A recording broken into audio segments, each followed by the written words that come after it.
Hi guys, this is Pestily and welcome to another Escape from Tarkov video. In this video we're going to be covering the woods map.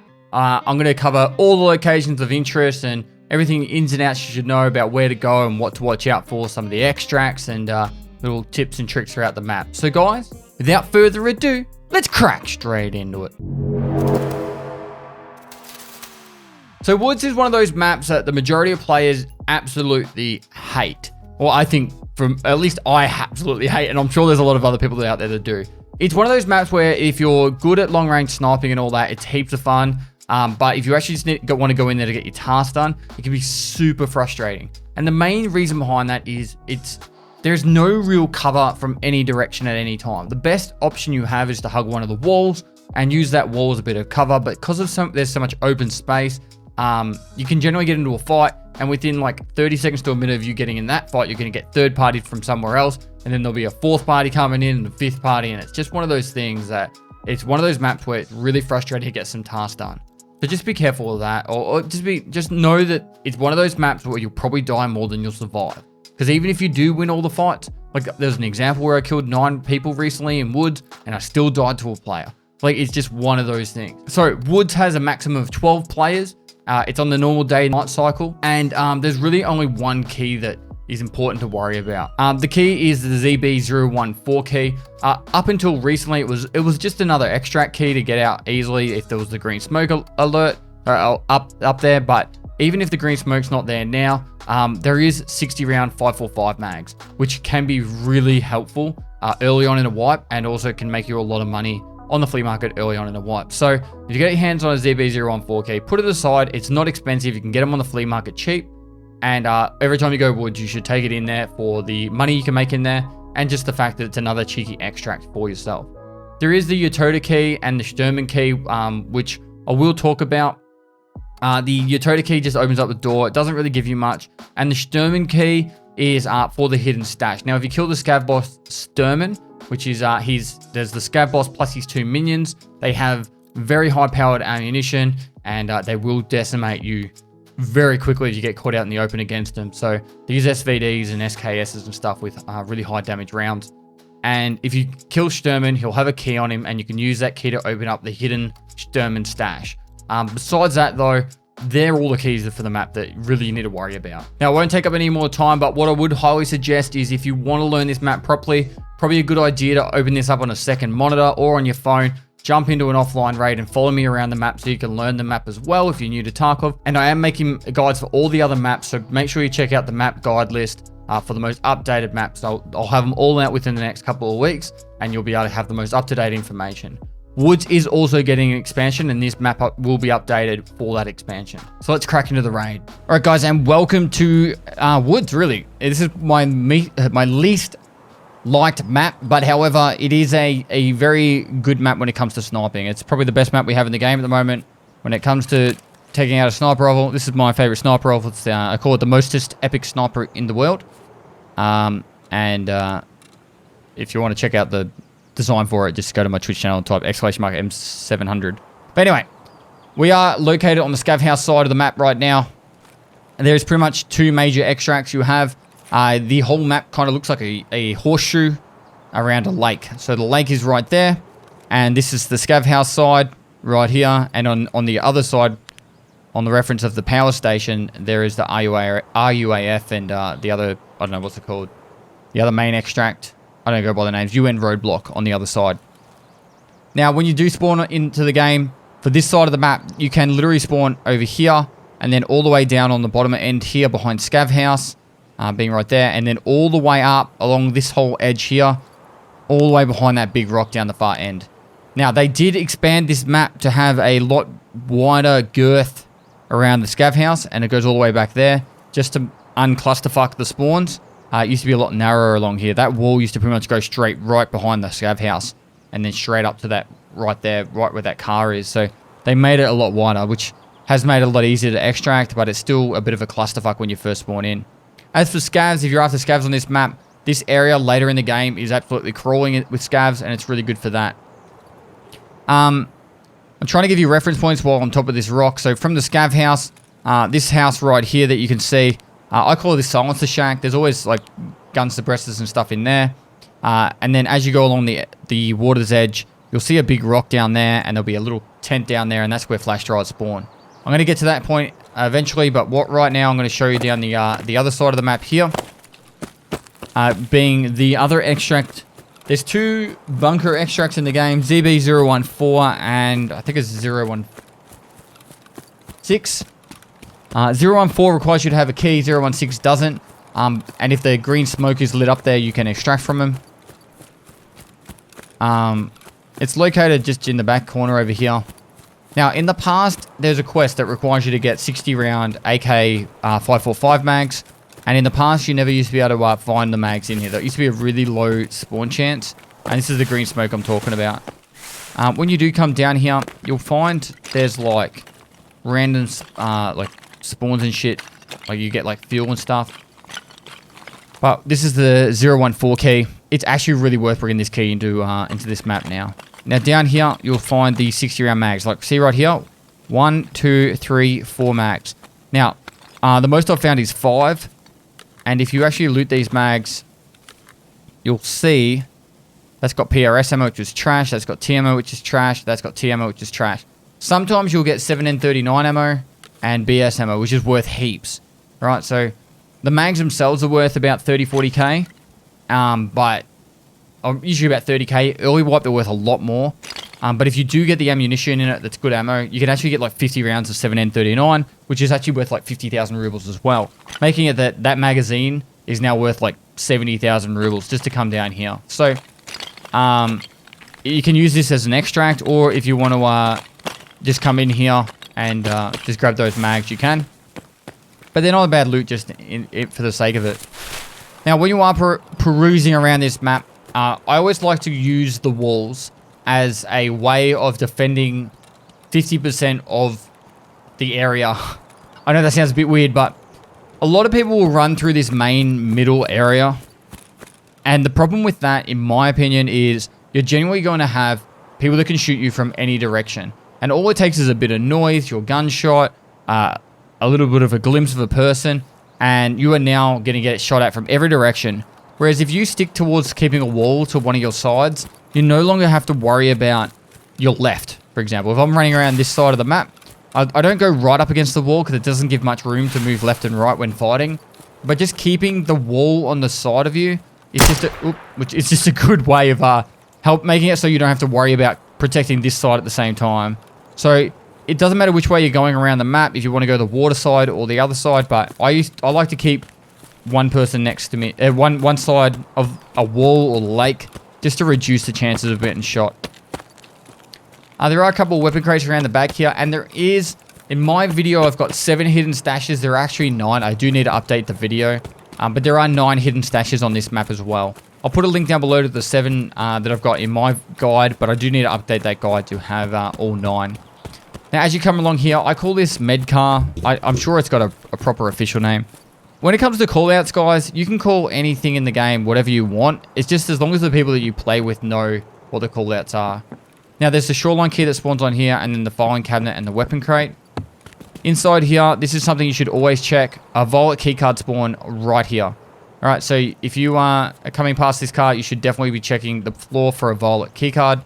It's worth like, I don't know, 7 million rubles. It changes its price all the time. Definitely worth checking that out. And then coming across from here, from that med shack, is the marked circle. I don't think this marked circle is anywhere near as good as other maps, but you can find RSASs, gas analyzers, vodka. I don't see key tools and stuff there, but you can find random stuff there that might be of value. Jacket right here for your key spawns. And then you'll have the lumber mill on this side. Now, there's a big rock up here. I'm going to show you as a reference point. We call it Dickhead Rock. You can call it whatever you want. You stand out really badly when you're on top of it, but it's not the worst idea to go up there to try and snipe people. Personally, my favorite rock to snipe people from is this one right here. Not many people check it, but you guys are going to know about it now. You jump into there and you jump again straight away. It glitches out a little bit and then you're up on top of it. Now, if you lay prone here, you take out your sniper rifle. Anyone coming in on this side of the map, you've got really good obs on. Sniper scav, sniper boss, if he's up here, you can shoot him up here. And if anyone's along here, you really have good obs. If they're on Dickhead Rock, you can just stick your head up. You can have a look for him. if they're coming down from the coast, you can actually walk along the top here. If you're hearing shots down in the bottom here, you can actually take shots up there. And it gives you lots of options going up and down. Personally, I like it.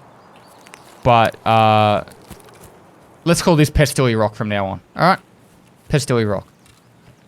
I've got no idea if it's got another name. Running down here. Actually, I'm going to make up all my own call-outs now. So, you will now know all these call-outs as whatever I call them out. Alright, we'll call this flash drive 10 up ahead. At flash drive 10, 2 flash drives can spawn right here, and you can get food and drink spawns along here. See the juice. And I think this one's usually called Sniper Rock or something like that. I don't know. Let's call it Lake Rock from now on.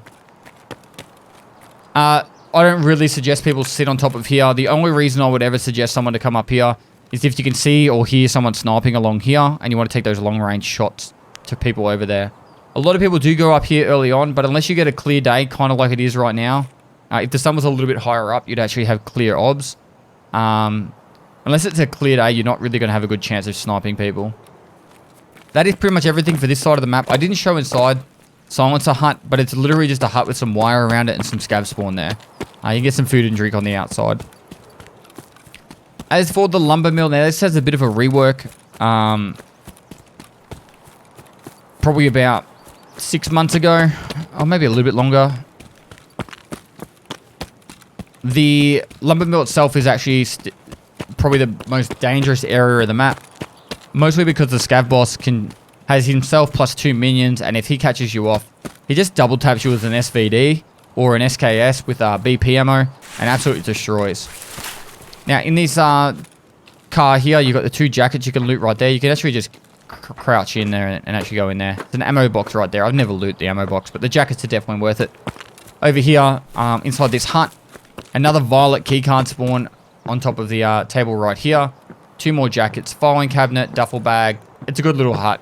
You should always check the violet keycard spawns if you're near them, if you get the opportunity.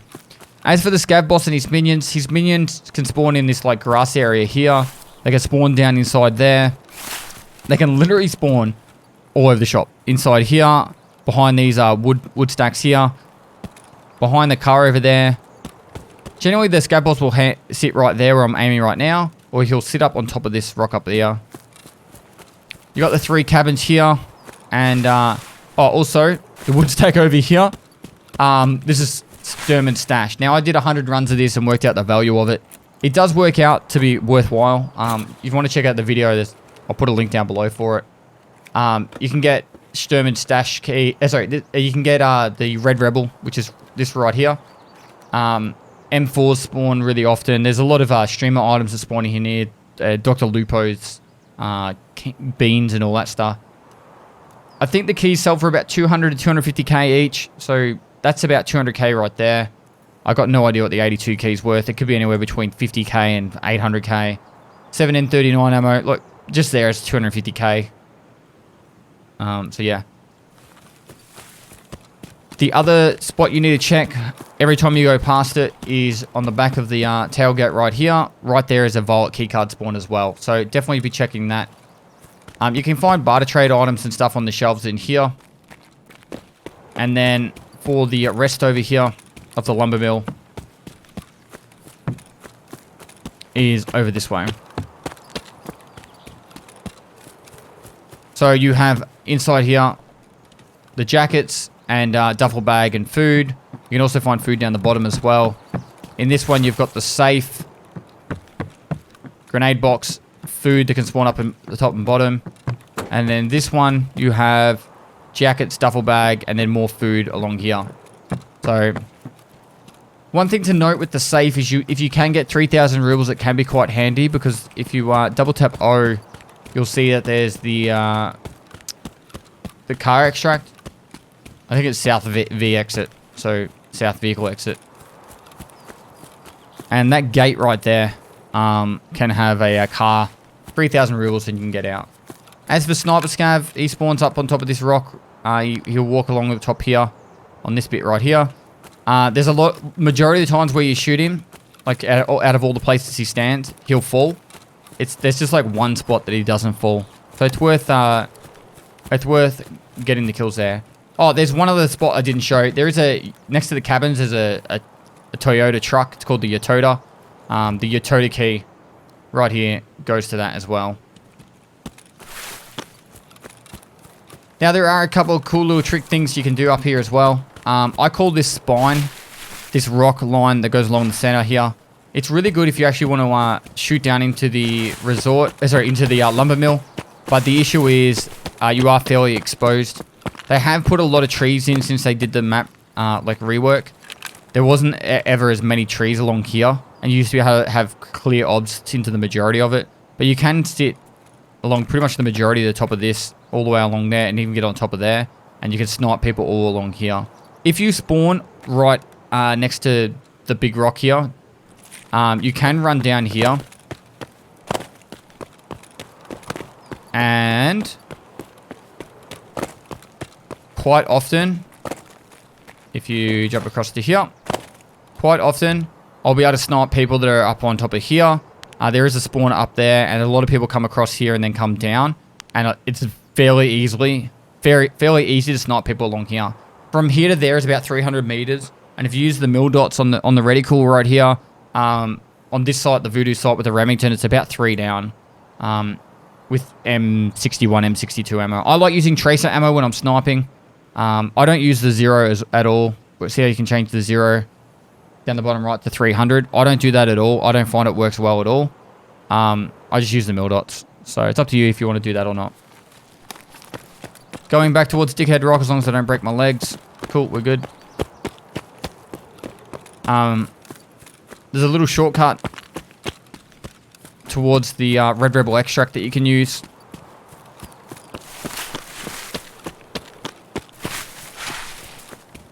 So just running around the backside, back up to this rock. Now, depending on the patch and the time of the wipe and what's going on, you can actually get up to the sniper perch. The path is actually just here. You go up. Hang on. You go up like this. And then you go up on top of this rock here. And then you can, you go up on here. You got to jump on top of that, and then you can run up to the top of there. And then there's one more jump. But at the moment, you can't do it. Something you don't have to worry about. But what you can do is you can go up like I did on the first step, and you could just jump down here to the Red Rebel Extract. Now, down there, as long as you've got the paracord and the Red Rebel, you can extract down here no matter where you spawn in the map. So if I wanted to, if I didn't mind breaking my legs, I could just jump straight down onto that. And yeah, I'd be able to do that. So I'm not going to do that right now, though. I'll just run around and show you the main entrance to it. So, running in straight into here. As long as you're not wearing armor, you can take the Red Rebel Extract. So, it's called the Cliff Descent. Now, along the left-hand side, as we look at it, but if you're spawning on the other side, the UN Roadblock side, it'll be on your right from that side. But along that whole edge is all the spawns. For the spawns over there, it's pretty much all along the wall, so you don't need to stress too much about it. I'm going to cut off the corner a little bit just to save a bit of time. But what I'm doing right now is I'm running to the ZB016 bunker. If the green flare is there, you can use it as an extract, but you can find items in there that are of value. As a whole, this map's not really high value for loot. It's just one of those maps that you got to get your task done, or people like doing sniping and PvP on it. I do highly suggest getting that Red Rebel and paracord when you're going into this map, when you can afford it. Or, I personally think it's worth opening up the container every time to try and get the Red Rebel. I think I found 4 in 100 loots, so 25, 1 in 25 chance. What's that? 4% chance of getting it. So, ZB016 here. And we could extract here if we wanted to, but we're not going to. And you can find plenty of loot on the ground here. You got the containers and stuff. You find fuel and lots of random stuff down here. Now I'm going to cut pretty much straight into the open just because I don't really have much else to show you on the left-hand side here. As a whole, this map is actually probably one of the more brutal new player maps. And it's definitely a lot easier to play on this map as a duo or a squad, because you can literally just pin people down and flank really easily. It's like the perfect military map because of how easily you can flank on it, because there's not many restrictions when it comes to movement. It's just you try to obscure view by trees and then use the low ground to run around. Now just running over here, you should be able to see the tree line go across here. That's that big rock where the Red Rebel extract was, and we climbed up it a little bit, and that spine coming down there. And then it's like the water edge along there. Now as we run across here, I'll be able to show you 2 more extracts that you should worry about. Alright, the first thing to take note of is down the bottom here. There is the car, and it's located just in here somewhere. In the suitcase behind the car, there's a shoreline key spawn, and then up here where that green light is, that's the RUAF extract. If the green smoke's there, sorry, no, that's not RUAF gate. If the green smoke's there, you can extract, and then use that as an extract. There is some weapon crates along the back here, and some duffel bags and stuff. Nothing I think that's, like, personally, you shouldn't be going into the woods just purely for loot. Like, there are a couple of loot spawns and all, don't get me wrong, but it's not really the map that you're going to get loot from boxes and hidden stashes. As you go down this way, this is the main road back towards the UN extract. At the start of a map, when someone spawns down there and here, sometimes they run straight down this way, and I generally try to run back up here and hold the top of the hill on one of these hills, just because people will start pushing down here to try and flank up behind everyone, and you should be able to get some easy kills by doing that if you really want to. There's this scav extract along here, which I personally don't understand why anyone would ever use it. So it's called Factory Gate. I don't think I've ever seen anyone ever use this extract on woods, but if you can get friendly with a scav, you know, that's the extract you can use, a PMC and 1 scav. And then lastly, down the far end here is the UN extract. Now, there are a couple of hidden stashes around here that I won't show. You can check out the video if you want to. That's pretty much the entirety of woods. Personally, it's a map that's going to be really frustrating if you're new and you're trying to get your quest done, because there's so many different angles that you can get. There's a lot of things that you need to worry about when it comes to, you know, flanking and other players. But as you learn the map, you can you'll get better at it. It's definitely more focused towards duos and trios and stuff like that. But as a whole, that is what it is. This is the UN extract, and that is pretty much the entirety of woods. So yeah, we'll leave it at that. So guys, thanks for watching another video. Hopefully you guys learned a lot out of this video. It's one of those maps that's quite complex, but it's one of those ones you're going to have to do for a lot of tasks. So it's better off learning the extracts and what you need to do. Besides that, guys, smash the shit out of the like button. If you're new to YouTube or anything like that, liking a video does really help out with the YouTube algorithm. Any YouTube video you like from any content creator, you should definitely be supporting them. Costs you nothing. Subscribing, notification bell if you want to know the most up-to-date information coming from my channel. Comment down below if you've got any questions. We'll try our best to answer them all. I do stream on Twitch every day of the week, so go down the link below. Give me a follow over there. You got any Tarkov questions? You can hit me up on my live stream. And lastly, guys, I'll see you next time.